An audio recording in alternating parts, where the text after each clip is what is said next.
Military aid to Israel, no! Military aid to Israel, no! Military aid to Israel, no! Military aid to Israel, no! Was from protesters, and what was about the ship in particular that they were so against? Sarah? Yeah, there was a particular reason for that, Julia. Activists say they got word the military reservist vessel MV Cape Orlando was headed to pick up weapons in Tacoma and then deliver them to Israel. They showed up at 6 in the morning. 3 people scaled the ship and refused to get down while others danced, hit drums, and traded stories of family members killed in Palestine. A number of Jewish people against Israel's actions in Gaza came out to make their voices heard. I grew up hearing the stories of my grandmother surviving the Nazi Holocaust, losing her entire family. And today, Israel is weaponizing my history, the history of my family that was killed, to kill Palestinian families in Gaza. The 3 climbers were eventually taken down and arrested around 3 p.m. and the ship left a short time later. The protesters said the ship can expect a similar effort when it docks in Tacoma. The Port of Oakland did not respond to our request for comment. This physical attempt to stop military aid was mirrored by a diplomatic one. This morning, a vigil and rally was held outside Senator Alex Padilla's SF office, urging him to call for a ceasefire, Julia. And some of them climbed up onto the U.S. Ready Reserve Fleet military ship. Another 200 or so protesters gathered at the gate after port security closed it down. The demonstrators said it was a peaceful protest to show solidarity with the Palestinian people in Gaza. We know that this vessel is headed towards Tacoma, Washington, where it will be then getting the equipment that it will be taking to, the military equipment it will be taking to apartheid Israel and aid in the genocide of the people of Gaza. A handful of protesters were able to breach that security fence today. We're told 3 of those demonstrators have been detained. Not another nickel, not another dime. No more money for Israel's crimes. Not another nickel, not another dime. We're here today at the Port of Oakland. There's a protest for Berth 21. It's a military ship which is loading cargo, apparently to Israel. Compelling you workers to stand up, stop this ship that is full of bombs, full of tools of war, full of tools that are going to kill children today. They're killing children today. We are asking you to stop loading this ship, put your tools of labor down, stand with the people of Gaza, stand with the people of Palestine, stand with the people of the world. Stop this genocide now. You have the power to stop this boat from going and continuing an ongoing genocide. It is time for you to stand up, join with other working people around the world, join with the working people of Gaza, in the Philippines, and across the world, and stop this genocide now. There's a military shipment that's leaving the Port of Oakland, and we're here to stop it. These weapons are going to the genocide of people living in Gaza from the Israeli government, backed by the U.S. military-industrial complex. These are U.S. tax dollars that are at play here, and we represent the majority of people in the United States who want a ceasefire and don't want these weapons to be used, and stand together with all the communities that have endured genocide to say not in our name. And it seems like the Congress is going in another direction. They just approved billions more for Israel. Even to raise the issue of a ceasefire on the part of Biden and the Republicans it seems off the table. Yeah, I mean, Congress is completely upholding a unilateral position that the U.S. has over the Middle East. It's U.S. hegemony that is at play here, and Congress is genuflecting to the military-industrial complex to continue to create more weapons and to use them and to control the markets for the United States. And Raytheon stocks are going up. It seems like the military-industrial complex is doing quite well. Yeah, well, if a good part of our economy is based on the military-industrial complex, we're going to see our economy rise. And yeah, weapon stock is way up right now, and the price of it right now is climbing, close to 10,000 Gazan residents. And many children have been killed. I mean, how does Israel justify bombing civilian cities, really, and killing thousands of people? And What kind of ideology is that says justifies that? Well, it's a racist ideology for sure, and the particular form of it is the supremacy of the Jewish faith under the state of Israel, which is very harmful to humanity. I actually heard from a lot of people who were justifying what the state of Israel is doing over Gaza, and they said, well, they said this is justified. They refused to call it genocide. They said this is justified because Hamas had done their atrocity and they want to destroy all of Israel. And Hamas is evil like Hitler. And this is what they say, right? Hamas is evil like Hitler. It took destroying all of Germany and many millions of Germans to be able to destroy Hitler and Nazism. So we have the right to do that ourselves with the people of Gaza to get at Hamas. But didn't Israel actually help Hamas at one point to get started against the PLO? Okay, give me 1 second. I read that somewhere. I don't know all of that history. I mean, it was Joe Biden when he was a senator, he said, or maybe a congressman, he said, if Israel didn't exist, it would be necessary to invent them. And I think that for many, if Hamas didn't exist, it would be necessary to invent Hamas so that you could justify the occupation of Palestine. Now, APEC is meeting this coming week in San Francisco. They're closing off a lot of the city. Apparently there are millions of dollars to have them here. Biden is going to be in San Francisco. What do you think the politicians are? Because San Francisco politicians, Barbara Lee, who's running for Senate, none of them have said there should be a ceasefire. There should be any... I thought Barbara Lee signed a letter, one of the 18 who signed a letter that they're calling for a ceasefire. She did. She did. But I serve on the Democratic County Central Committee, and we tried to bring a ceasefire resolution to the Democratic Party, where Nancy Pelosi is a member locally, and they refused to hear the resolution. On what basis? They said that it's too divisive. I don't know, I feel like genocide in Gaza is divisive. So why would you want to unite behind that? They say that this is the position of the Democratic Party to bomb Gaza, or in their silence they say that that's the position. However, we live in San Francisco in the Bay Area, and we have a very diverse, multi-ethnic community that we represent on the Democratic Party, and I wanted to make sure their voices could be heard, and they were 4 hours long against the ceasefire. Many of them people with family members who have died in Gaza, and only about 10 people out of 4 hours spoke for continued bombing of Gaza, and they were all representing interests of the Jewish Community Relations Council, who I believe is connected to the American Israeli Political Action Committee that really helps to shape the unilateral position on the Middle East and Israel-Palestine.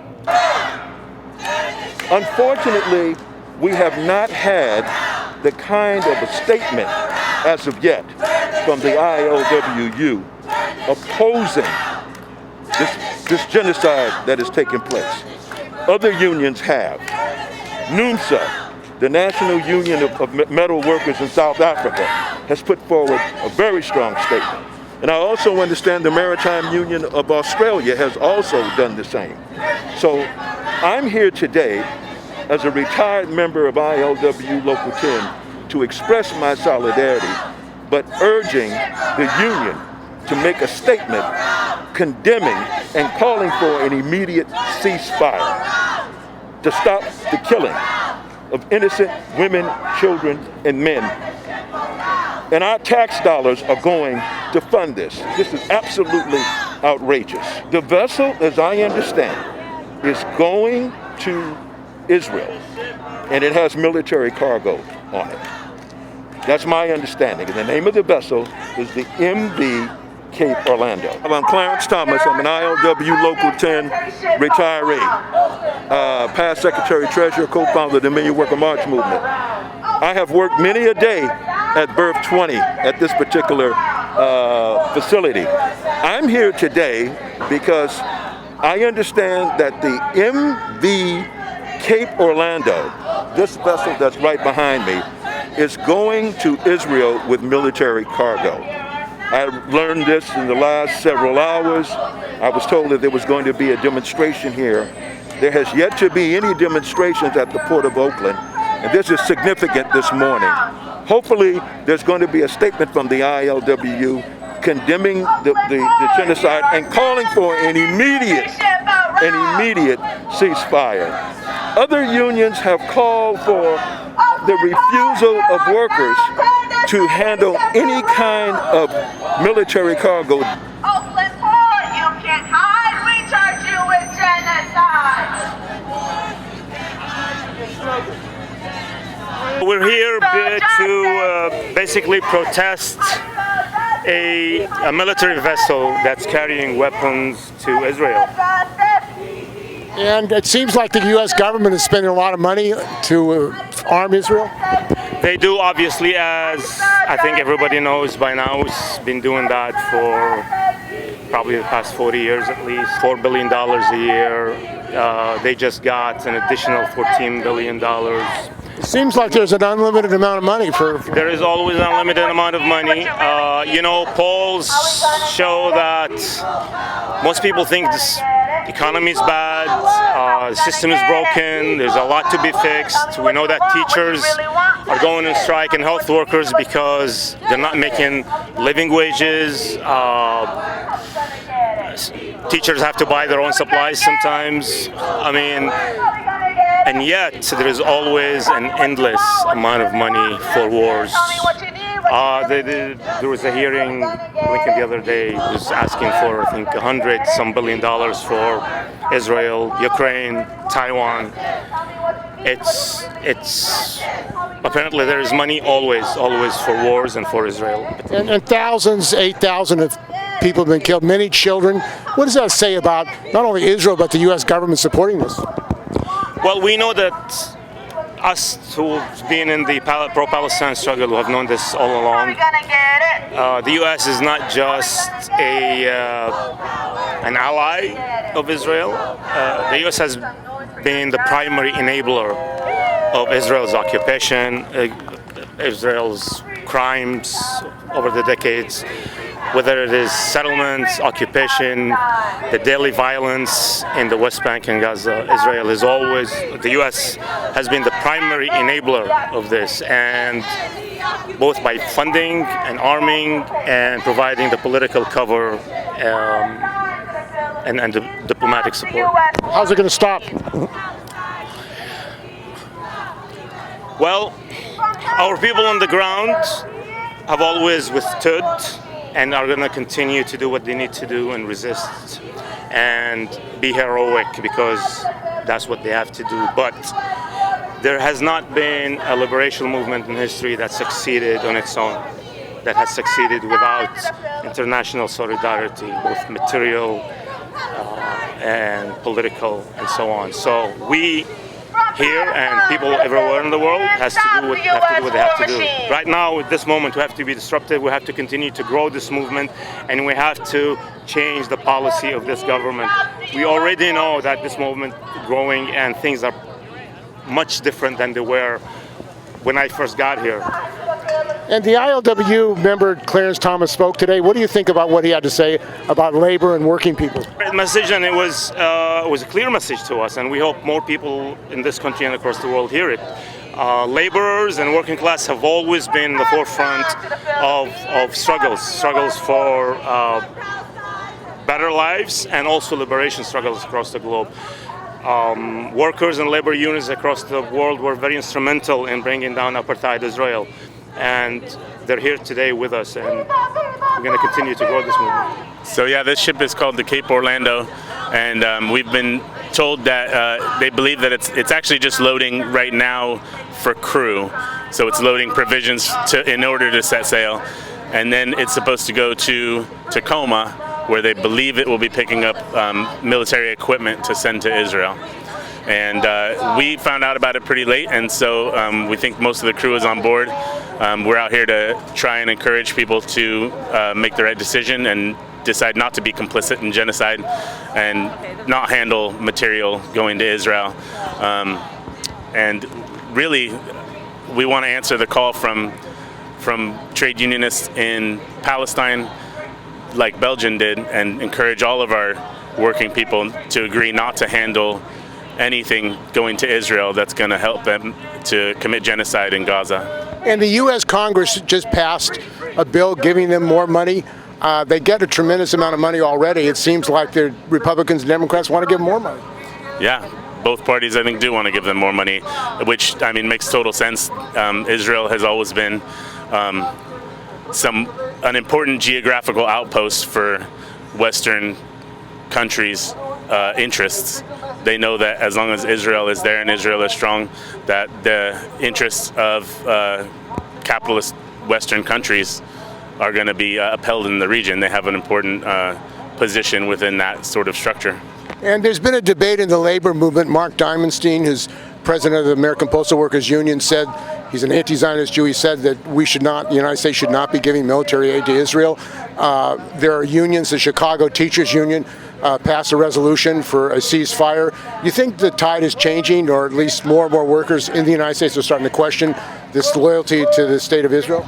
Oh, absolutely. I think that the public opinion, political tide is changing in favor of Palestinian liberation and rights, and it's good to see that, but what we need to see is a change in the material positions of the United States, and as long as we keep funding it and keep allowing our government to send aid in form of supplies and money, we're in an uphill battle. So it's good that the political will is changing, and hopefully that will eventually change the material. And what can trade unions around the country who are very angry about what's happening, the genocide, there's 8,000, half of them children who've been murdered by Israeli bombs, what should they be doing? Should they be joining actions, or what do you suggest? Oh yeah, absolutely. Get out in the streets as often as you can, and if there is a way to actually physically disrupt the material aid that's going there, then do that. I would look for businesses, companies that are profiting off of this genocide. I would look for weapons manufacturers like they're doing in Boston. I would look for transportation forms, whether that be by rail or boat or plane, and just get out there and do your best to protest it, at least make a stink, and if you can, disrupt that flow of transport. And there's also Travis Air Force Base, largest U.S. transport base, military transport base in the world. A lot of the cargo, the stocks of Raytheon are going up. Apparently it's a good business having more wars. Oh yeah, absolutely. Yeah, we've known that for a long time, that there's people who profit off of this, and they're going to do everything that they can because that's all they care about. And if we care about the people, then we need to be out there in force, as many and as strong and as often as we can be, to try to turn that tide. And the Bay Area politicians, Barbara Lee, who's running for Senate, all the politicians, which one of them has taken a stand against the... I don't know of any, and I haven't heard any statements. Some very weak statements saying that it's horrifying what's happening or something like that, but nothing that's actually trying to make a difference. Well, I'm here because I am a U.S. taxpayer, and our money is going to send these weapons to Israel to kill Palestinian babies in Gaza, demolish homes, and just commit more war crimes after more war crimes. And it's torture just sitting here watching, scrolling, trying to find any news and information.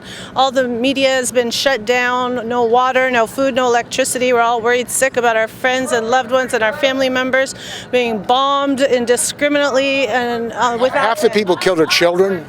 Thousands of children. Yeah, children, men, and women. There's no excuse. Nobody deserves to die like this. It's just a crime against humanity, and Israel needs to just stop with whatever it's trying to do. It's enough. We get the point. You've got money, you got military, you got weapons. You can kill us. Okay, fine. We're done.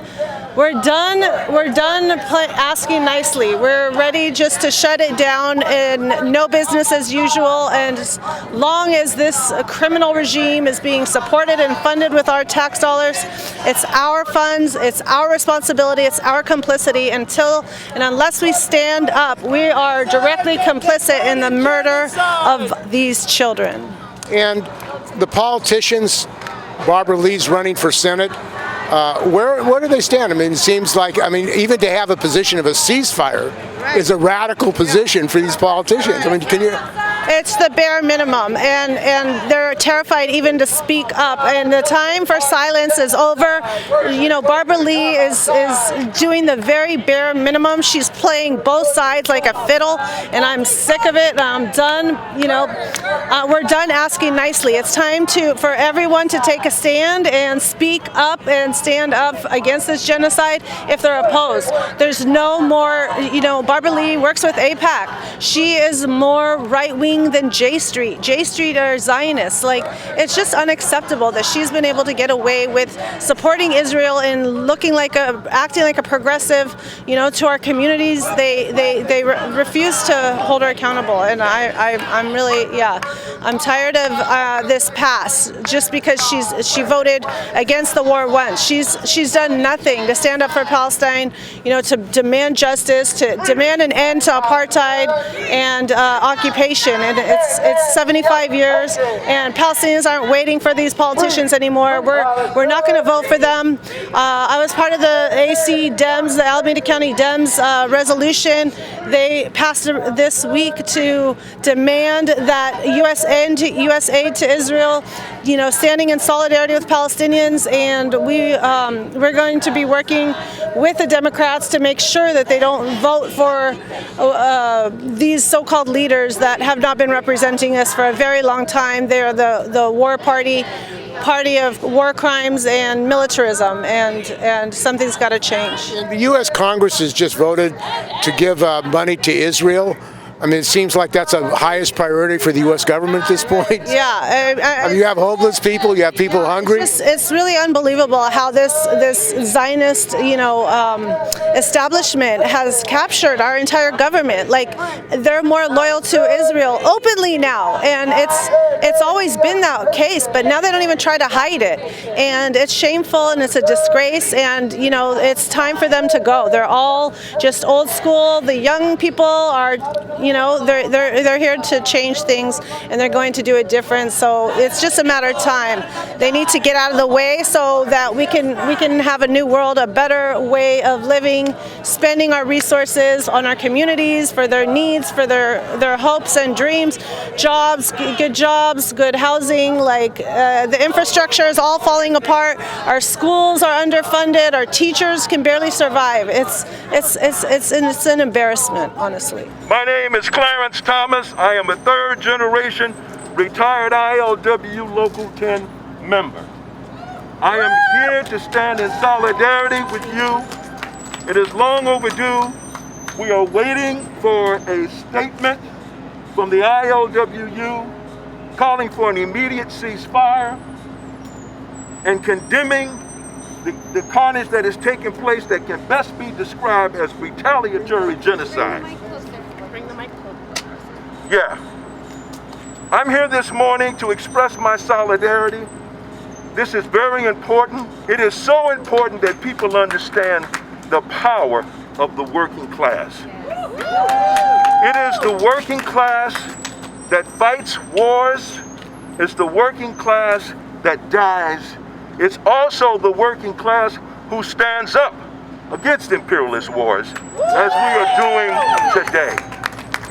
One of the most important things that I believe can come out of this action, we're not shutting down anything this morning, but we're calling attention to the city of Oakland's complicity in this genocide.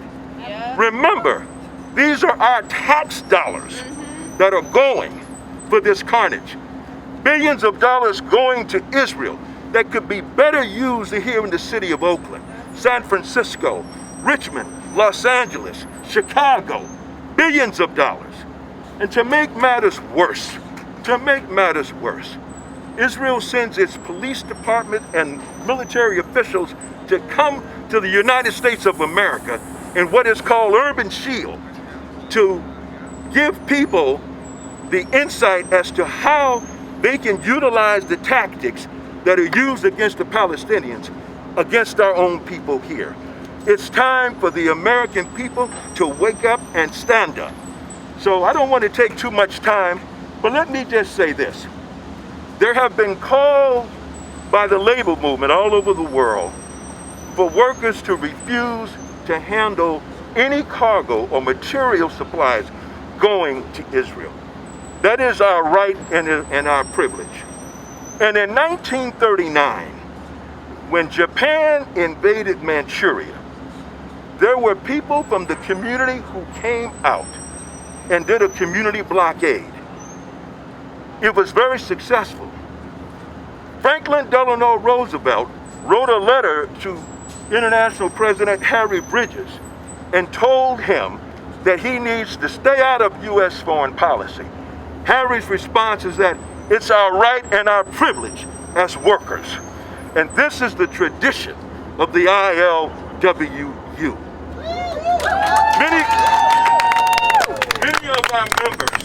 Many of our members, younger members, are very familiar with the history of the anti-apartheid struggle. Boycott, divestment, sanctions. It was a very important movement on the part of the working class.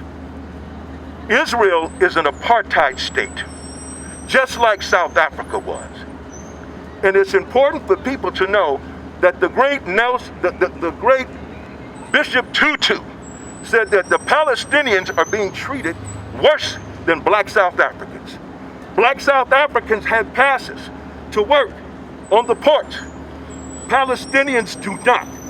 They don't have longshore workers, which is what I was. They don't have the ability to load and unload cargo and to be able to participate in the global economy. This is outrageous, and we need to stand up and fight back. From Ferguson to Palestine, occupation is a crime. Free, free Palestine. Free, free Palestine. Free, free Palestine. Free, free Palestine. Free, free Palestine. Free, free Palestine.